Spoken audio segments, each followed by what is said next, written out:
Sir ನಮ್ಮದು 6 ತಿಂಗಳಿಂದ salary ಇಲ್ಲ. ನಾವು ನರೇಗಾ ಸಿಬ್ಬಂದಿಗಳು 6 ತಿಂಗಳಿಂದ ಸ್ಯಾಲ್ರಿ ಇಲ್ಲ.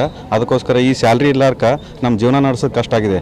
ಮತ್ತು ನಮ್ಮ ತಂದೆ ತಾಯಿಗೆ ಹಾಸ್ಪಿಟಲ್ಲು, ಮನೆ ರೆಂಟು, EMIs ಇರ್ತವೆ. ಇವೆಲ್ಲ ಇದರಿಂದ ನಮ್ಮ ಜೀವನ ನಡೆಸೋದು ಕಷ್ಟ ಆಗ್ತಿದೆ.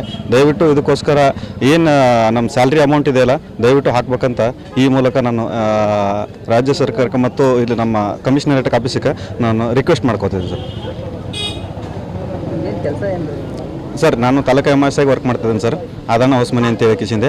ಅದಕ್ಕಾಗಿ ಇದರಿಂದ ನಮ್ಮ ಸಂಘದಿಂದ ಏನು ನಿಲುವು ತೊಗೊಂಡಿರೋದ್ರಿಂದ ಅಸಹಕಾರ ಚಳವಳಿ ಮಾಡ್ಕೋಬೇಕು, ಸ್ಯಾಲ್ರಿ ಆಗೋವರೆಗೂ ಅಸಹಕಾರ ಚಳವಳಿ ಮಾಡ್ಬೇಕಂತೇಳಿ ನಿರ್ಧಾರ ತಗೊಂಡಿದ್ದಾರೆ. ಆ ನಿರ್ಧಾರಕ್ಕೆ ನಾವು ಒಪ್ಪಿಕೊಂಡು ಅಸಹಕಾರ ಚಳವಳಿಯನ್ನು ಮಾಡ್ತಾಯಿದ್ದೀವಿ. ಇಲ್ಲ ಸರ್, ಸ್ಟೇಟ್ನಾಗ ಎಲ್ಲರದ್ದು ಸಮಸ್ಯೆ ಆಗಿದೆ. ಆಲ್ ಓವರ್ ಸ್ಟೇಟಲ್ಲಿ ಮಿನಿಮಮ್ 5,000 ಸಿಬ್ಬಂದಿಗಳಿದ್ದಾರೆ. ಯಾರ್ದೂ ಪೇಮೆಂಟ್ ಆಗಿಲ್ಲ, ಎಲ್ಲರಿಗೂ ತೊಂದರೆ ಆಗ್ತಾಯಿದೆ ಸರ್. ರಾಜ್ಯಾದ್ಯಂತ ಎಲ್ಲ ಅವ್ರವ್ರ ಡಿಸ್ಟಿಕಲ್ಲಿ ಅವ್ರವ್ರು ಪ್ರೊಟೆಸ್ಟ್ ಮಾಡ್ತಾ ಇದ್ದಾರೆ ಸರ್. ವಿಜಯಪುರ ತಾಲೂಕಿನ GKM ಸುಮಾರು 6 ತಿಂಗಳದ್ದು ನಮ್ಮ ಪೇಮೆಂಟೇ ಬಂದಿಲ್ಲ ಸರ್. ನಮ್ಮ ಮನೆ ಬಾಡಿಗೆ ಕಟ್ಟುವುದು, ಕರೆಂಟ್ ಬಿಲ್ ಕಟ್ಟುವುದು, ಆಮೇಲೆ ನಮ್ಗೆ ಭಾಳ ಕಷ್ಟ ಆಗತ್ತೆ ಸರ್. ಪೇಮೆಂಟೇ ಇಲ್ಲ ಸರ್. ಹೀಗಾಗಿ ನಮ್ಮ ಮಕ್ಕಳು ದವಾಖಾನಿಗೆ ಒಯ್ಬೇಕಂದ್ರೂ ಸತ್ಯ ಇರೋಂಗಿಲ್ಲ ಸರ್. ನಮ್ಮ ಮಕ್ಕಳಿಗೆ ಸ್ಕೂಲ್ ಫೀಸ್ ಕಟ್ಟಕ್ಕೆ ಇರೋಂಗಿಲ್ಲ, ಹಿರಿಯರಿಗೆ ಮತ್ತು ದವಾಖಾನಿಗೆ ತೋರ್ಸೋಕೆ ಹಾಸ್ಪಿಟ್ಲಿಗೂ ದುಡ್ಡಿಲ್ಲ.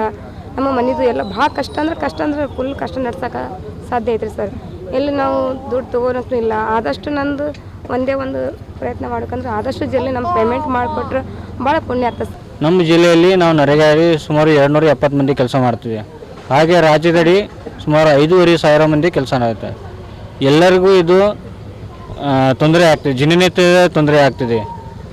ನಮ್ಮ EMI ತುಂಬೋದು, ನಮ್ಮ ಹೋಗಿ ಬರೋ ಖರ್ಚು, ಸೈಟಿಗೆ ಹೋಗೋಕ್ಕೆ ತೊಂದರೆ ಆಗ್ತಿದೆ. ಜೀವನ ಏನೇ ಹಾಸ್ಪಿಟಲ್ ಬಂದರೂ ಅದಕ್ಕೂ ಖರ್ಚು ಕೊಡಲಿಕ್ಕೆ ತೊಂದರೆ ಆಗ್ತಿದೆ. ಅದಕ್ಕೆ ನಾವು ರಾಜ್ಯದ ಆಫೀಸರ್ ಕಡೆಯಿಂದ ಇದು ಸ್ಟೇಟ್ ಇದರಿಂದ ನಮ್ಮ ಇಮ್ಮಿಡಿಯೇಟಾಗಿ ಸ್ಯಾಲ್ರಿ ಮಾಡ್ಬೇಕಂತ ಕೇಳ್ಕೊತೀವಿ. ಕೆಲಸ ಈಗ ಆಲ್ರೆಡಿ 2 ದಿನದಿಂದ ಸ್ಟಾಪ್ ಮಾಡಿದ್ದೇವೆ ನಾವು. ಅದಕ್ಕೆ ಸಹಕಾರ ಚಳವಳಿ ಮಾಡ್ತೇವೆ ಅಂತ ಕಮಿಷನರ್ಗೆ ಕೊಟ್ಟಿದ್ದೀವಿ, ನಮ್ಮ COರ್ಗೂ ಕೊಟ್ಟಿದ್ದೀವಿ. ಅದಕ್ಕೆ ನಮ್ಮ ಸ್ಯಾಲ್ರಿ ಅವತ್ತನ ಸಹಕಾರ ಚಳವಳಿ ಮಾಡ್ತೀವಿ ಅಂತ ಹೇಳಿದ್ದೀವಿ ನಾವು.